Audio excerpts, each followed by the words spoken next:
another very special roundtable event with some of the experts in the cat world. You guys, we were already 1 minute late because we were just sitting in the back chatting away. So forgive us for being a little bit late. But you guys, we're so happy to have Julianne Thorne, Pam Russell, Dr. Katie Woodley back today to talk about a really, really important topic. And popular topic. It is. That all of us cat parents deal with at some point, right? It does, yeah. And today we're doing something a little special as our dear Julianne Thorne from Naturally Cats will be moderating today's discussion. Yay, I'm doing a takeover, peeps. So we thought we would mix it up because I know, as we were saying before we went live, that we've all experienced inappropriate elimination. And I know that for Jay and Adrienne, it's been quite recent that they've been going through this. So I thought it would be lovely for us to hear a little of their story, ask them a couple of questions. So I'm going to kick off with you two. So tell us a little bit about what's been going on with your experience this time round, and then we'll talk to Katie and Pam so we can hear about everybody's experience of this really sad experience, really. It's sad. It's definitely sad for us, right? It's not necessarily sad for our cats unless this is a health issue, right? So as we were just saying before we came on live, anytime that this has happened in the past, especially with urination, when one of our cats like Pooh Bear would pee outside the box, it was usually a sign to us that he had a urinary issue, right? And that's number one that we always want to check if your cat suddenly starts going outside the box. And so we were always able to detect that and correct that really quickly. This time was a bit different. Surprise, right? And there were a number of things, and I think it's really good for all of us humans to understand the complexity of cats, them emotionally, and what goes into it. So initially, I'll just kind of truncate it as much as I can.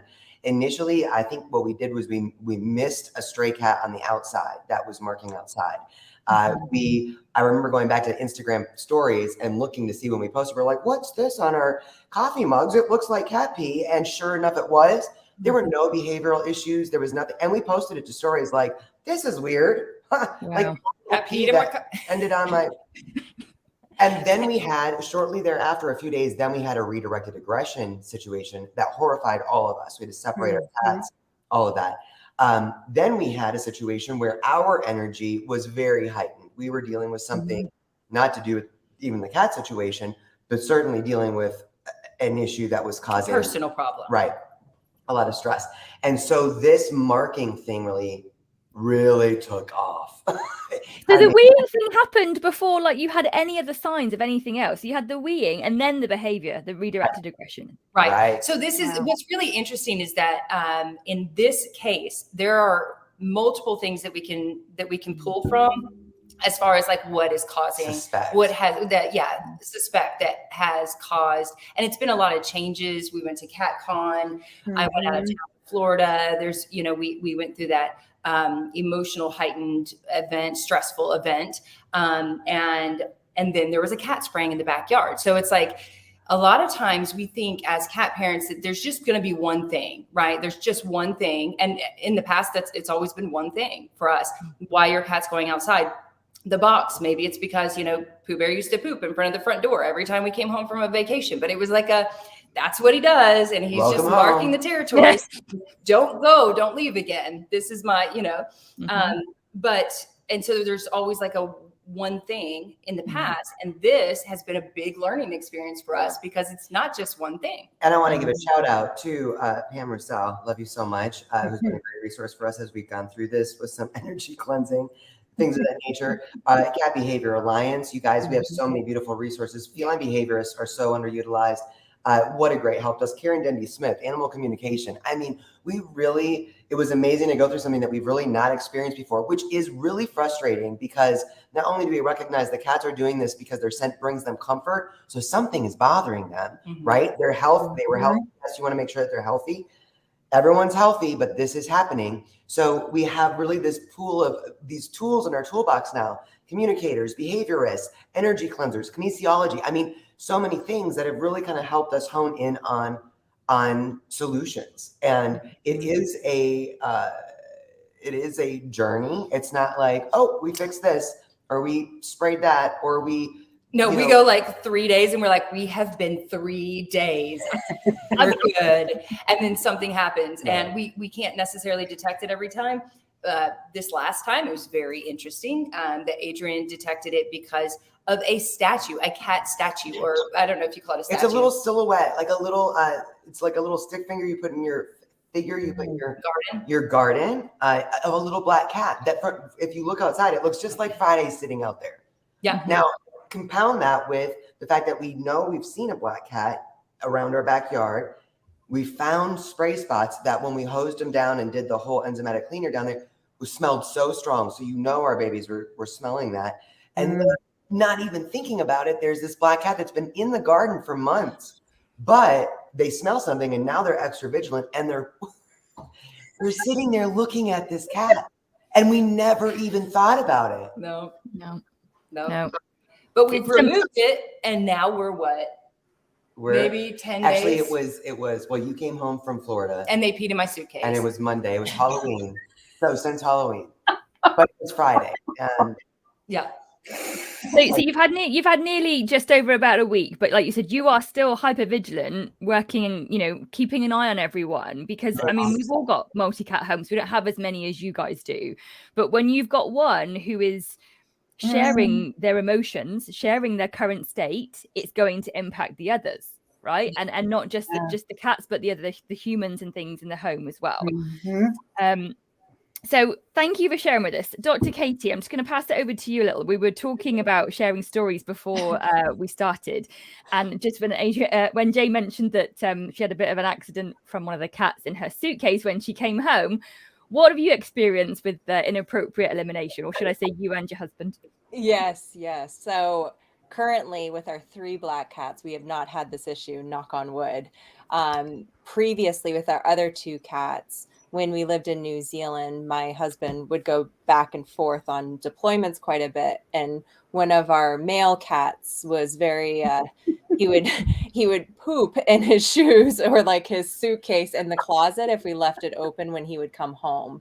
So that was always exciting. And I think too, looking back at probably the response was probably not the most appropriate response in terms of managing the stress, of course, getting upset with a cat, not the best way to respond to that. Now, fast forward a few years, when we first moved back to the States, our female tortoiseshell, Callie, our house was wrecked. So we had a really bad inappropriate urination problem with her. And we ended up, when we sold to move up to where we are now, we've been here for quite a few years. We ended up just replacing all the carpeting. And it was like, wow, this was really, really, and I could smell it also too. It's one of those where it's just like, but the other thing that we found out with her, this was at the beginning of my early stages of my vet career. And so we actually tried fluoxetine with her. So we actually used a calming medication. And I absolutely, because this is what we're taught in vet school. This is how we manage it. You just you numb them, you take away that, and they just sit there. And she just sat there like a zombie. And it didn't change anything. She just was a zombie peeing all over the place. And, she had no personality. And obviously now I treat it very, very differently.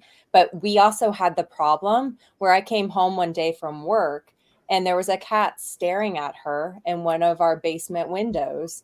And so similar situation where we had a cat coming into our yard and knowing that, obviously closing those blinds and, creating a different type of environment for her to help protect her. I can't control the cats coming in. But it was definitely a learning experience for us. And, we're very aware now with the 3 cats and making sure that we're, managing the environment, the stress levels, and all of that, because their personalities are very different. And we brought in a 3rd very dominant cat. We didn't expect to bring him in last year, actually around this time. And he changed all the dynamics. And so we had to modify our environment, make sure that, our stressy kitty that's a senior, that she had places to go to and safe places and high places and, low places for him, and a lot more environmental enrichment, and also being more aware that we need to play with him more than what we were currently doing. So we had to modify a lot of different things and think about what was happening and really monitor their behaviors and their personalities and address that too in our household, because going from 2 to 3 cats is very different. I mean, it's a lot. And, you know, I've always had 2 cats. And they had a very interesting relationship, a very like love-hate relationship. And I think that's something too, where, you know, that's very important to be aware of, because a lot of this comes down to, you know, a stress response. And then it can turn into this vicious cycle where, especially, you know, the cystitis and the inflammation and the urinary tract inflammation usually is what it is, not necessarily infections. And it just keeps, you know, perpetuating itself. And if we don't know how to break that cycle, so I love that Jay and Adrian shared like these additional resources outside of a veterinarian. Yes, make sure we're ruling out pain, we're ruling out, you know, a medical health condition, very, very important. But a lot of times veterinarians are not equipped with the tools and the knowledge to break through a really hard behavioral situation like this. So it's really good to have a team on hand to help manage that and understand that that's multifactorial, and we have to investigate and like figure out where are things going wrong and how can we support our cats in the situation. I think you're absolutely right. And you mentioned a point about the environment enrichment. It's not just, you know, having scratching posts and high places isn't just to, you know, because cats like them.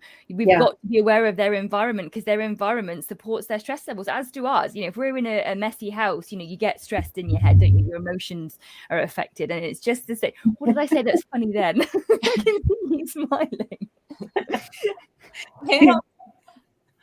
What? What are you giggling about, Pam? Because you like looked at Jay like messy house. Yeah, that is exactly right. She knows you two so well. You're so right. Yes, continue. Busted, you two. I've lost my train of thought now. So yes, environment enrichment is really important. And as Dr. Katie said, you know, getting a vet check is helpful. You need to make sure there isn't a physical issue going on. But unfortunately, I've had the experience, as I'm sure, Pam, you have as well, where you have people, you know, clients come to you to support their cats and their vets are offering medication if there's not a medical issue. And you know, unfortunately, they don't have the behavior experience, and that's not their realm. That's not their field, right? I don't have vet experience. So, you know, everybody's got their unique field that they can support your cat with. And I just also want to, before I come to you, Pam, mention about, we were all chuckling a minute ago about, you know, pooping in the shoes. Like, isn't it kind of funny? But like from a cat's perspective, that cat, you know, clearly not happy. Do you know what I mean? Like and I know that we do need to find the humor in these situations, because our energy, oh my goodness, impacts our fur baby so much. So if we're going to laugh rather than cry and break down or shout at the cat, like, you know, go for a bit of laughter and then find out, what can I do next? You know, what can I do to support them? Because it's, you know, cats are inherently clean animals, right? They don't do this. I'm just going to say this now. They don't do it to spite us. That is not the way they work. They don't have that mental capacity to react that way to us. You know, I don't know about whether, and let's go to Pam. What do you think about that? Do you agree? I do agree. I think they're misunderstood. You know, we try to put our own human experiences and assumptions based on how we would respond. We're trying to humanize them, and you know, that's normal that people do that, because we've humanized our pets over the last 10, 20, 30 years. You know, they've become part of the family, not just a pet. You know, so we have humanized them in many ways. So that makes a lot of sense. Yeah, for sure. For sure. So Pam, tell us a little bit about any experiences that you've had with inappropriate elimination, any of your cats. Yeah, well, there's a few things. Many years ago, when I was living in my other home, still married at the time, Snow Bear started marking, and it was because of bullying. And I didn't have the tools that I have today. And it was because he was, the twins would team up and, you know, stalk him or whatever. He was weaker. He was not as healthy. So I think he became an easy target for them. And there was something about turning age 6. It was like a flip of the switch. And all of a sudden it was like they had him in their bullseye all the time. It was really frustrating. Fast forward now, I was telling Julianne the other day, it's really a modern day ghost story that I deal with. And it's so funny because funny, but not funny. I've had several clients recently have the same problem, and it's a ghost story. Their cats in spirit or other entities, not necessarily bad entities, are visiting their home. And the cats see this, they sense that energy. We're oblivious, and they're fearful, and they're marking or they're pooping outside the box because they're afraid to go in certain areas, or they just need that comfort of their scent on things that, parents are like, please don't pee on the rug again, and outside the box. And they're frustrated because they don't know what's going on until they come to me. Unfortunately, as Julianne and I have talked a lot of times, we're able to see what people can't see with all of the energy work and stuff that we're able to tap into. So I get cats in spirit. My cats in spirit are coming to me on a very regular basis. And, it's because they usually have a message or something they want to share with me, but I don't know that they're here until my cats are starting to freak out or not eat their food or whatever, or Aylin decides to poop on a cat bed instead of in her litter box. That's like a big, somebody's bothering you again. It's because she's afraid. And so she goes into a very, this particular cat bed, it looks like a big pillow, and it happens to be the color baby blue, which is a very calming color. So that's where she will poop if she doesn't feel comfortable going into the litter box, which is literally in a hallway. But she senses that energy, and it's frightening for her. So yeah, it can be very frustrating. And then we have a feral cat that apparently likes to visit our backyard, and like Jay and Adrian have seen the markings on the side of the house or whatever. And Gunnar tells me, because he'll go out there and all of a sudden he starts wailing and if I was speaking cat language, it would be like, Mom, he's here again, and he's spraying on my house and my deck and my, that I can just hear that coming from him because he is not happy. And then he gets all pouty and comes inside. So yeah, I have to go out and clean and spray and, put flower essences on him and clear his energy and all that because he's upset. Yeah. It's hard. It is hard. Jay, you look like you're gonna say something. Go on before I ask the next question. Just for the audience, one thing that we had to get a new black light, right? But for anybody that doesn't know, if you are suspecting that your cat is spraying, or there is a cat spraying outside, or your cat is spraying in your house and you smell it but you don't know how to find it, black lights are a great way to do that. And that's how we found out. We waited until the sun went down, and Adrian went around the yard just like with the black light, and that's lo and behold on our trees. There was a huge, glowing spot, and we were like, oh, no. Really? Yeah. But it's lighting up. It was totally lit up. She was like, look at this. And I was like, oh my God. And I didn't smell it when I first got up to it, but then I took the hose and I was hosing it out, and it was like, wow, like a unfixed male cat kind of thing. But I just wanted to piggyback on the whole, not humanizing our cats. I think it's so important. We know how frustrating it is that there's a mess somewhere, especially if you have this going on. It's like you think you smell cat pee all the time, right?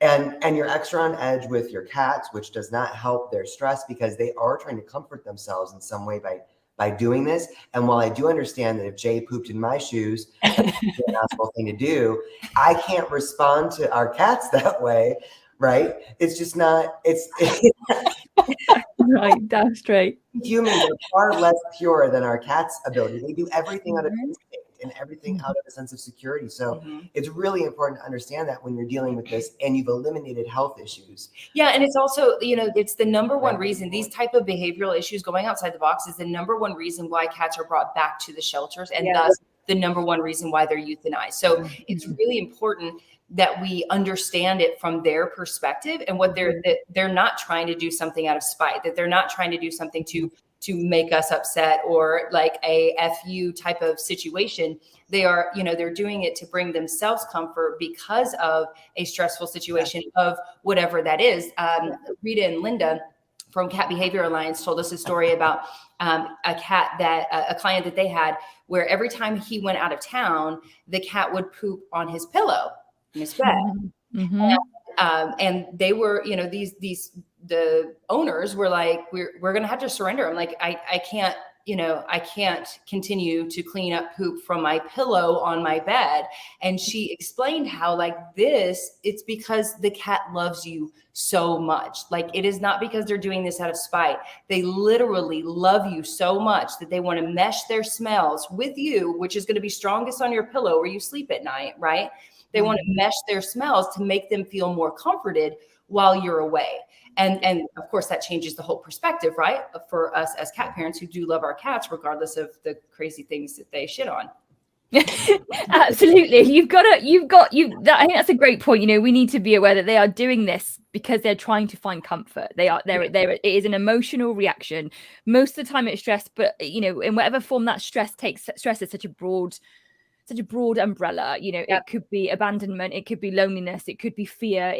There are so many emotions that go under stress, and we've got to be careful or aware that we use that word to cover a lot of emotions. But like you said, doing it on the bed, I have a lot of clients come to me for that. I'm like, that's because that's where your scent is the most concentrated. That is where they feel the safest. They're not doing it just to tick you off. That's not the way they work, And I just want to talk a little bit about talk a little bit about cats that do it when it's not behavior, like an emotional reaction. So I experienced this with Pickle. My experience of inappropriate elimination it's been very different. It's never been because of another cat. It's been because of her health issue. So she didn't have a UTI, urinary tract infection. She didn't have cystitis or anything like that. She was old. She was elderly, and what happened was she kept missing the tray. So we got a bigger and bigger and a bigger litter tray. We ended up with a puppy tray that was 1 meter by 1 meter. Absolutely massive. Yeah. And mats all the way around the outside. I could probably fit half my body in this tray, and she still weed outside because she would put her front 2 feet in the litter tray and her back end would be over the edge because she couldn't crookie down, and I didn't realize this for a while until we actually saw her, not using the tray. We just thought she wasn't kind of getting in. It was shallow. And then she evolved, and then she would wee where she was on the sofa, and it broke my heart. But I still didn't understand back then, this was only a few years ago, that she was doing it because she couldn't move. Her hips, maybe they'd locked, maybe they were sore, maybe she was too stiff. But we would come home and we would find that she'd weed on the sofa. She'd be sat on the sofa, so we'd have to clean her up. And then we'd play this game called Hunt the Nugget, which was, where's the poo today? Hunt the nugget. Hunt the nugget. Yeah, hunt the nugget. It was a frequent game in our house. Yeah. Hunt the nugget. And it was heartbreaking, and I think I didn't realize then how much more compassion I could have shown her. There were times when I got it and other times when I was just so frustrated because I've got to wash these mats again and again. This is the 3rd time today, so I want to talk a little bit about when we're dealing with this, what do we do? So I'm going to go around you all again, and I would really love to hear one thing that you've tried with your cat that has helped and one thing that you've done for yourself that has helped, because I think we do need to be aware of not just our energy but our emotions in all of this. And like Katie said, not the best reaction to shout at the cats. I've done it, because my humanness just bubbles over and my frustration comes out of me. So let's start with Jane Adrienne. So tell me one thing that you've tried with your cats. I know it's not the one thing that fixes it, but one thing that you've tried for them and one thing that you've tried for you. Go to Jay first. Well, I'll say that to your point, as far as older cats that are, starting to break down, now we know that there's so many things that we can do to help their joint health, right? There are so many safe ways, supplements, diet, things like that we can do to help their joint health so that they can better get into those litter boxes. But when we learned this, our oldest wasn't going outside the box, but he was sometimes falling in the box. So we lowered that threshold, right? So we build our own boxes. The entrance, we build our own boxes for our litter boxes, and they're also massive. We use big storage totes, but we lowered those entrances so that there's not a jump type of situation, which a lot of people, it's a very simple solution for many cats, because a lot of cats that are older, they want to go in the box. They would prefer to go in the box. They just don't want to have to jump to get in it. So lowering the threshold and walking in to where they can easily get into the box is one thing that we I think as far as something that we've done, I think that we both actually paid far more attention to our energy. If there is, if we're having a very stressful day, just step outside, just get away, just go and take a breather. I think the play sessions have been great with the babies as well. But I'm just going to kind of use this because I think it's a big one. Obviously, when we've tried convivial spray, I think that's helpful from cat the cat calm, everything, and that you can see that making a difference. But litter is such a resource for our kitties. So especially in multi-cat households, if you notice litter guarding, if you notice things like that, add an extra box in another area, which is something that we've also done. With Pooh Bear, that's what we used to always have to do is whenever he would have like those moments, we would just go get him a new box, put in the new litter, and bring it to him, literally bring it wherever he's at. And we're like, look, we got you a new box. And he would go in and use it. Like, even if it was just like a little bit, like he didn't really have to pee. He's just like, I'm going to mark this box. And then the issue would stop. And we did that, I think 2 or 3 times when back in the day when he was, so we did not follow instructions. We just mentioned like 7 things. But sorry. No, it's fine. It's fine. It's fine. Okay. Dr. Katie. I think it is hard to stick with like one thing though. With like our current cats, knock on wood, we haven't had an issue, but the litter boxing, we had to make our own litter tray for Moki, who has cerebellar hypoplasia. There's no way that cat's getting in. If he has to jump in, it's going to be chaos. And so, I think that's really important too, is getting creative with some of this stuff and making sure you don't have to buy the litter boxes that are out there. However, I think too, there's so many neat ways that we can help our cats with stress. Like one of the things, especially after meeting Julianne, your herb gardens, those are amazing. And especially in a multi-cat household, being able to put that down, they don't always, self-select it, which I think some people get frustrated with, but I know that having it down for them to be able to choose to go to it is really helpful. And I just love watching them do that. I'm going to put one other thing down too, because I shared a video or a picture of Tico and the ripple rug the other day with these beautiful ladies. We've got 2 ripple rugs. Moki's in one behind me, and then we have another one downstairs. And it's just like the neatest little environmental enrichment to help keep their stress levels down and to engage. So, it doesn't always have to be a supplement that you have to put in to their mouth or create more stress around like the feeding plan and things like that. But just getting creative with some of these really neat resources that are out there now for our cats can make a huge difference to their overall quality of life. And I think the big thing for us, and this is something where I also have like guilt around how we handled, Callie's inappropriate urination. I was really stressed. I hated my vet job. And, it's a big reason why we moved up here. And that played a part.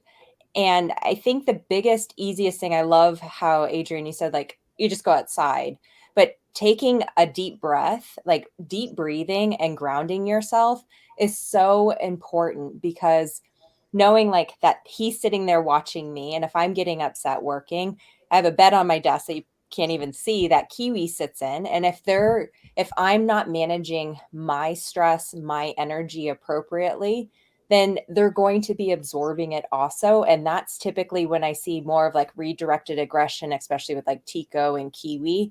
And so I need to be more aware of my emotions and taking deep breaths and also just taking time out each day, even if it's like 5-10 minutes, to do like a short meditation. And that can make a huge difference for, especially like with the way the world is right now. But I think just becoming more aware of ourselves and grounding ourselves in deep breathing, or removing yourself and taking a deep breath outside to help ground yourself better is huge. Can make a huge difference for calming down that stress response that we can feel when this is occurring. Definitely. Beautiful. Brilliant, Katie. Pam, what are your thoughts? Well, a couple things come to mind. Fortunately, my cats are pretty easygoing, and once I do energy clearing work for whatever is bothering them, they're pretty good. They're great. I mean, I don't have any issues. They start to use the litter box again. And Aylin doesn't pee outside the box. She just tries to go poop somewhere else. So identifying that, it's just like it's like her waving the flag going, Mom, he's back. Come fix it. And so I go fix it. That usually works really well. Years ago, when the cats were having all the issues in the house, they were standing up peeing. And so we ended up getting the high-sided litter boxes, and those have been a lifesaver, because let's face it, some cats just don't want to squat, so they don't make litter boxes that really fit all cats. You have to go look at how they prefer to do their business, and you have to go find something accordingly. So I tell people, look at how they prefer to do their business and get them a high-sided litter box, because it really does help. And then the other thing is try different litters. So if you've come to like a decision that you need to change your litter for some reason, and then all of a sudden you start having problems, it's probably because you changed their litter. So you've got to go take a step back and look at things from their perspective. What changed?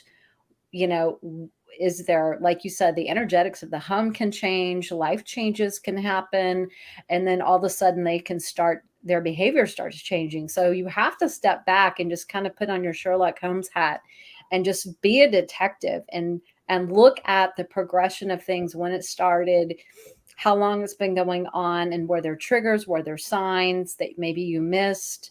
Because a lot of times they're trying to tell us, but we're just not paying attention. So sitting down and just, putting your judgment aside for a second and just look at it objectively from their perspective, instead of reacting like like our humanness wants to, of course.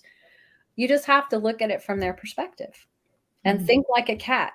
Does this new litter, does it smell funny? Is it the texture? It hurts my feet. How do they respond to where their litter box is located? Sometimes people put litter boxes where it's convenient for them, but not necessarily where it's best for the cat. So you have to think about stuff like that. Yeah. I am so glad you said that. Oh, go on, Jay. Well, I want to say, also the cleanliness of the box itself, right? Yeah. Like, I'll be very honest. Back in the day, we had 4 cats, 2 litter boxes, clay litter, and we only scooped once a week. Like, right? Right. Like, Thank you. Right. I mean, so no judgment here to anyone, right? No. In there, but we have to. Cats are very clean animals, and they want their litter box scooped, right? Like they want it to. However, we learned from Jackson Galaxy that sometimes you can clean it too much. If you use like toxic chemicals like bleach or whatnot, when you clean out the boxes, sometimes the cats are like, that's not mine, my scent isn't in there, and they don't feel comfortable any longer. So you want to clean, but you want to clean it with, with non-chemicals, like we use vinegar and water. Right. But I'm sure there's other cleaners out there. You ladies probably know of some. But we don't want to clean it too much, but we want to make sure that it is scooped and they're not trying to poop in an already pooped pot, right? I think that's really important, is the smells too. So the cleaning products are huge.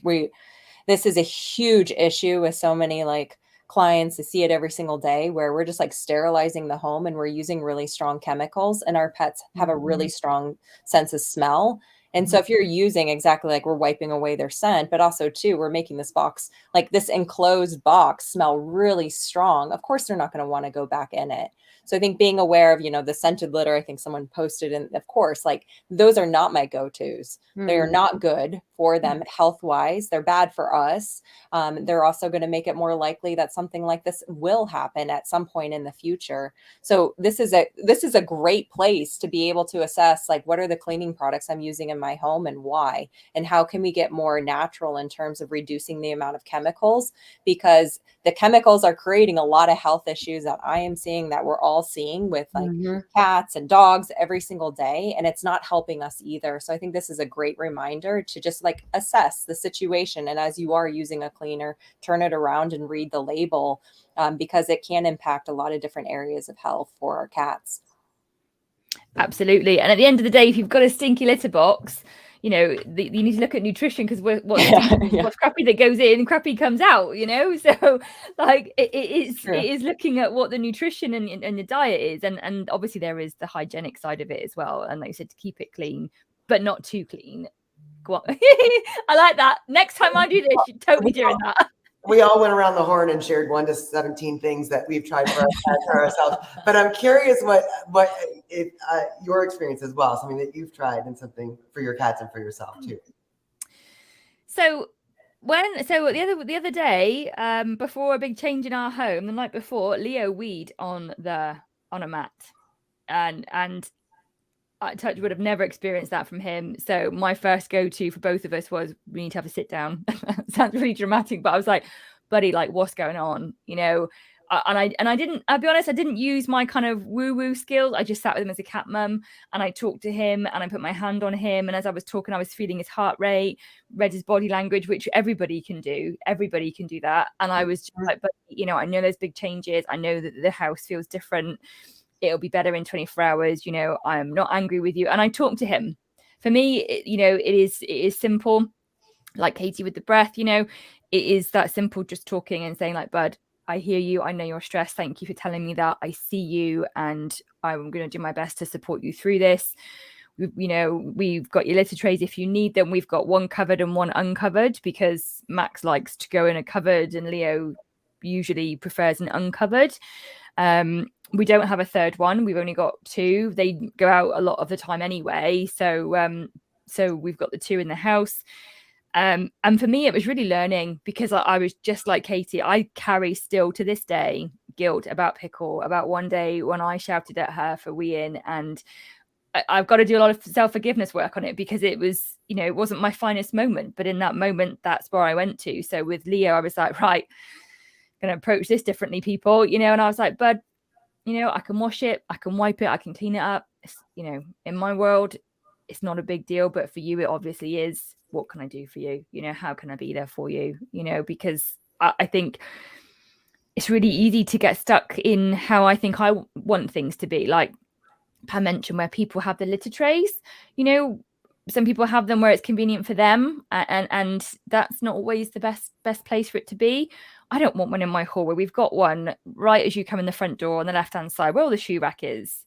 So my behaviorist head says you shouldn't have it in a heavy foot traffic area of the home, right? So we used to have it in a downstairs spare room, but because we've got to shut that room because it's got the cat flap, I've got to move the tray out. So in theory, the boys shouldn't use it yet. The boys are both using it. I'm like, isn't that fascinating? Yeah. But I would love to put them both in the dining room. But in the dining room, we've got a cat tree in one corner and a litter tray in the other. So I can't have it in there because I don't want to have them in the same place. So it's like my sister said to me today, she got litter in her shoe. She left my house. And she was like, why is there a litter tray here? I was like, because that's where my boys need it. And that was it. I was like, Here's an idea. You can just take the shoe off and go like this. Yeah. And you can put it back on. That's what I would have said. And I probably would have been smacked. It's not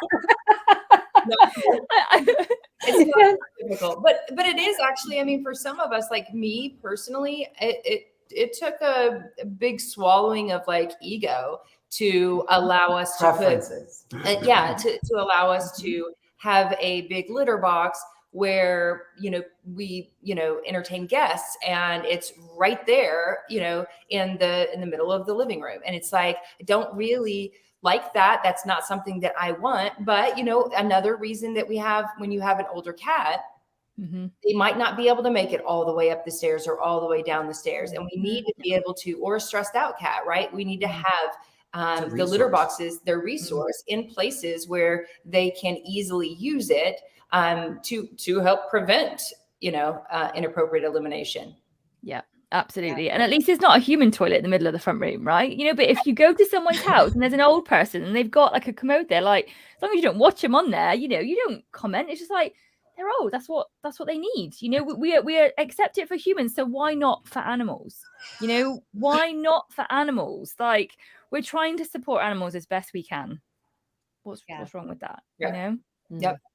And they're family members. We have absolutely. Yeah. Yeah. Okay. So what? I was going to add one more thing. Yeah. I think this affected us many years ago when we had bullying situations. We had to make sure, and it's something that I learned, I just thought I would share. If you have a home where there's some bullying issues going on that you're in the process of trying to work out, just make sure wherever you have the litter boxes that there's a clear path of escape and they don't get cornered in a certain area, because that could be very, very scary for the one being bullied. Absolutely.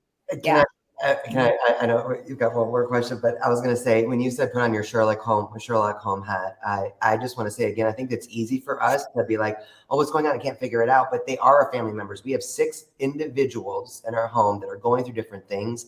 And I really want to say, we had a situation where we were sharing with a friend of mine who's not in the industry at all, something that was going on. We're like, I'm not really sure how to deal with it. And she just immediately, because she's outside the box, was like, oh, you would want to do A, B, and C. And we were like, what? Sometimes you're too close to the situation. So I want to reiterate the resources that we have available, because as we're going through this, like currently, as we're going through this, Pam, Marcel, you have been so helpful helping us figure out the dynamics between our girl cats right now. What you just said about resource guarding, the litter box issue.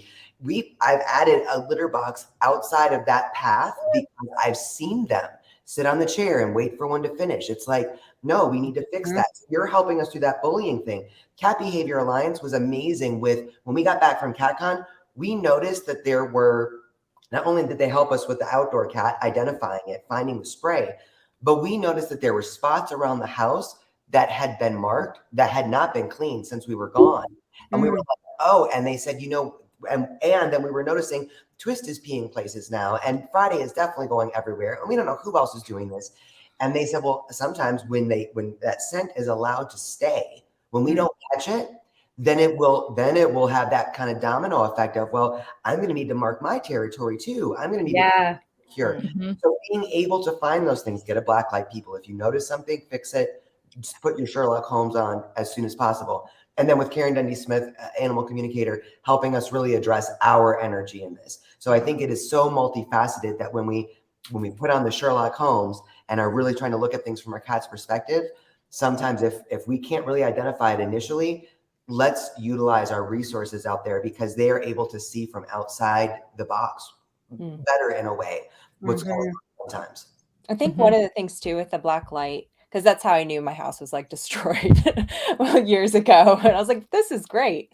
But keep in mind too, when you're looking with the black light, because of the way like it degrades like the proteins that are naturally in the urine, when you have a fresh, like someone's just sprayed or done something and it's fresh, it usually shows up more like bright yellow, orangey. And then over time, it actually degrades to more of a white color. So this could be a good way to find out, okay, is this like a newer marking? Is this older? And also, as you're like cleaning the product too, you can get a better idea of like, how long has this been here and have I cleaned it up appropriately? So that's another way to use that black light to get a better idea of like, how long has this truly been going on? Obviously, there's a little bit of subjective stuff with that, but that's just something to be aware of. It can look different with a black light. Yeah. Very good. Yeah. Absolutely. Katie, I was just going to ask you a quick question about nutrition and sort of prescription diets. So one of the things that I know people have come to me with, and I doubt, Jen, Adrienne, you've gone down this route when you've started your recent problems, but when cats are constantly, you know, having some form of urinary issues, they go to the vets, and if behavior support isn't recommended, they generally recommend a prescription diet. So I appreciate we're getting towards the end, but could you just speak a little about that, and if it's supportive, and if not, what people could do with, you know, perhaps anything to do with diet? Yeah, your prescription diets are all rubbish. That's just a good general blanket statement to start with. And, you know, unfortunately, I hate prescription diets, especially for cats. And if your vet is giving you a dry food prescription diet, you need to not buy it, for one. Do not waste your money on that garbage. It's full of carbs. Cats are obligate carnivores. They have no need for carbohydrates. It's going to cause protein deficiency over time. It's going to cause harm down the road. It's going to dehydrate them. That's the piece about dry food. Even the prescription canned food versions are made from really low quality proteins. Dead, diseased, dying meat is what's used, roadkill, chemicals, and even your canned food too can have a lot of chemicals from the processing, heavy metals, things like that. You are much better off buying a non-prescription wet food than you are wasting your money on a prescription brand. And so we did, Jay and Adrienne, a while ago, we did a talk on prescription urinary food. Was it on where we talked about prescription diets? Mm-hmm. So highly recommend taking a look at that, where we talked about the different types of ingredients. They're just bad, to be honest, and they are the most expensive pet food out there. And prescription diets themselves are a hoax anyways. On the human side, you can't write a prescription for food. It's not allowed. And so it's a way for veterinarians to make money, and cats won't eat it. That's the other thing.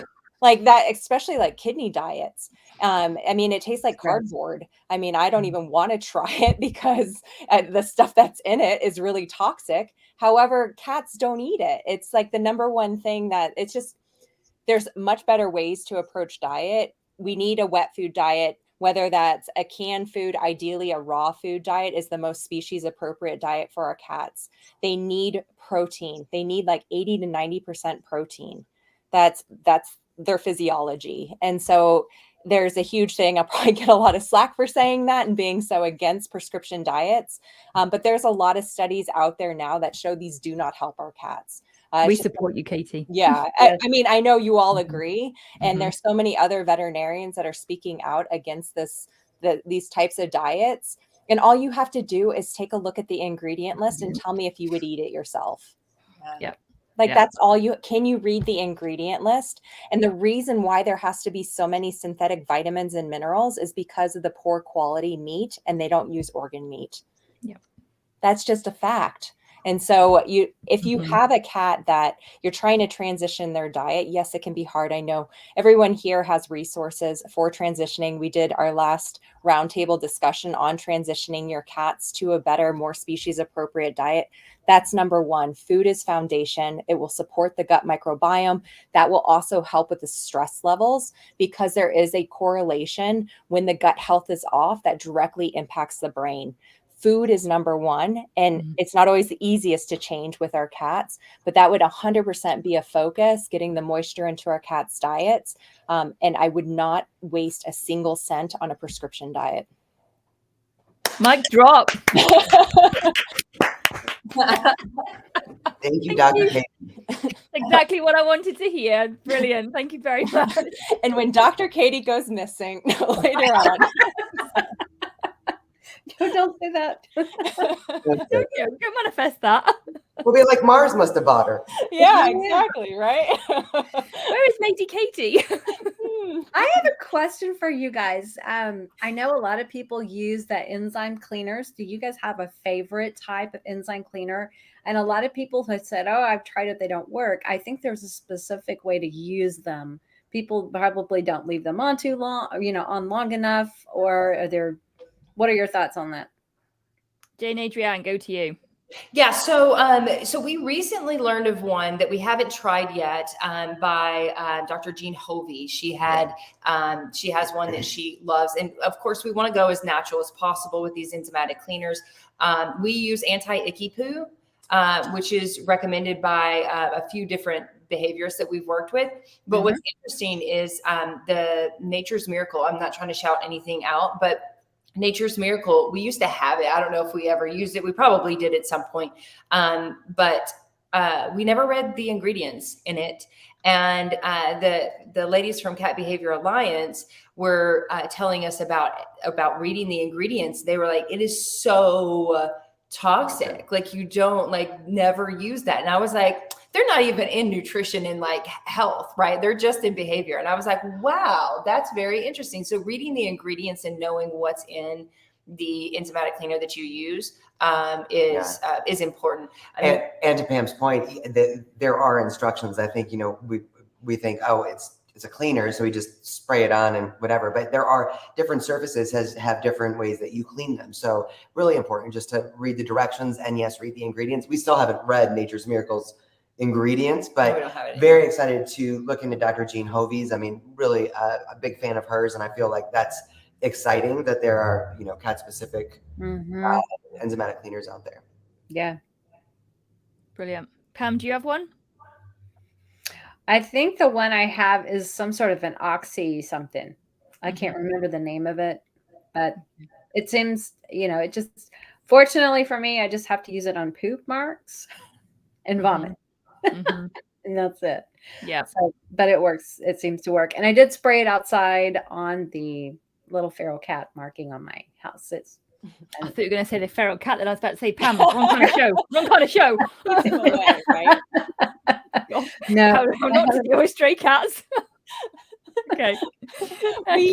Just a funny note. Katie. It was not funny at the time, but laugh now. Our house in New Zealand, so it had like a crawl space underneath it. And we used to get these stray cats that would go underneath the middle of the house and just caterwaul all night long. Like, it was just like, oh my gosh. And then of course our cats were outdoors, and then they'd start fighting, and then Ryan would have to get up and like get them out and like I would do things so differently now if we lived there. It's like crazy, but it was just like, thinking back, I'm like, wow, I'm surprised we didn't have more issues, looking at some of these crazy things that happened. And, like we all deal with this too. And I think it's important also for everyone listening, like, we're all on a journey and we're all at different places in our journey. And it's so important to give yourself grace and like continue to learn.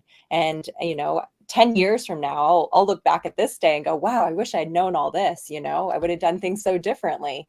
But it's really important, like, people here taking time to learn and just show up, like, oh my gosh, like, you are why we all do what we do. And it's really important to just remind yourself, like, we're all learning and we're all doing the best that we can with the information we have at this time. Yep, absolutely. You said that the last point, we're all doing the best that we can with the information that we have. I think that is such a poignant note for people to take away from today. We're all doing the best we can with what we've got in this moment. You don't know what you don't know. If you've not experienced something, you're going to be new to it. You're going to find your way through it. Your cats will lead you. And Pam and I know, and I know that you three ladies at the bottom of my screen know, our cats teach us if we take the time to learn, if we take the time to connect with them and go on the journey with them. So just before we wrap up, because being the host, like, I'm a bit of a stickler for time, and also like I could talk with you all for probably another hour. So we're going to do one last round with everybody, and let me think what a good question would be. Okay, so Jane Adrienne, you've got to answer it separately. What intention are you going to set for your cats as you move forward for the next week? Because you're right in the middle of like monitoring the days of, we've had no wheeze, and obviously you want no wheeze, but what are you going to do, to give, to be with your cats for the next couple of days following on from our live? Well, it's interesting that you asked that, actually, because we do this like phones down Sunday thing now, where we put our phones down, we don't get on the computers. It's really weird because we don't like know what the weather is going to be like, or, like who invented A, B, or C for an entire day. We have no idea, but it rejuvenates us. And at first a little cringy and scary. And then we relax and we read books, and we we just like, rejuvenate. I don't know what the right word is, like, but we feel so much better to attack the week. And we usually give ourselves something that we can do during that week in order to be better people and better cat parents. And this week it was that we're going to take a walk every day. And I did mine this morning, and she's doing hers right after the round table. But it's just like getting outside the house, because we work inside the house, we live inside the house, we do everything, right here. So yes. Our energy is just always right here. But to get out, to breathe, to, be grateful, those kind of things are what's changing this week. Nice. Adrian, you too. You got to answer it too.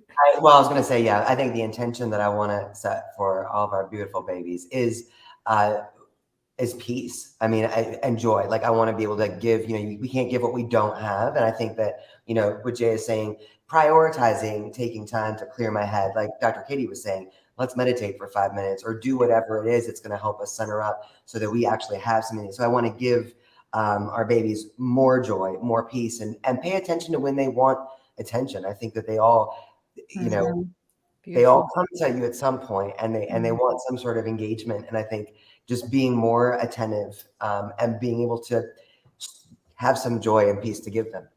Yeah. Lovely. Oh, you two warm my heart so much. You put so many sparkles in my jar. I love that. Okay. What's in my jar? Katie. I would say, like, the intention for this week, it's been a bit crazy, and I probably have not been this, if I'm being 100% transparent with everyone recently, but presence. So being more present every single day, because I know how much it can help me, and making sure, like, I'm sitting down, especially God bless my husband. He's what keeps me alive on the other side of this. And, being more present with him, but also being more present with each cat is really important too, because we're going into fall. Tico loves going outside. I have to be with him because I don't trust him to not do something silly and get injured or hurt without me watching him. But he gets more upset when he doesn't get outdoor time. So I need to be more present with him and, like, engage and play with him and make sure his needs are met as we're going through, the change in season here in Colorado. So presence is mine. Lovely, beautiful, and big hearts to Ryan. Can we just say, I don't know if he's listening right now, but God bless you, Ryan. Lovely, thank you, Pam. Yeah. So it's interesting. I've really been trying to be more present as well with the cats, because there was a period of time where I was really working more than I should have and not engaging with them as much as they needed to. But recently, I was telling Julianne this, I am getting visitations literally almost every day from a cat in spirit. And they are here to tell me something. So I've been practicing sitting down and channeling their messages when they come.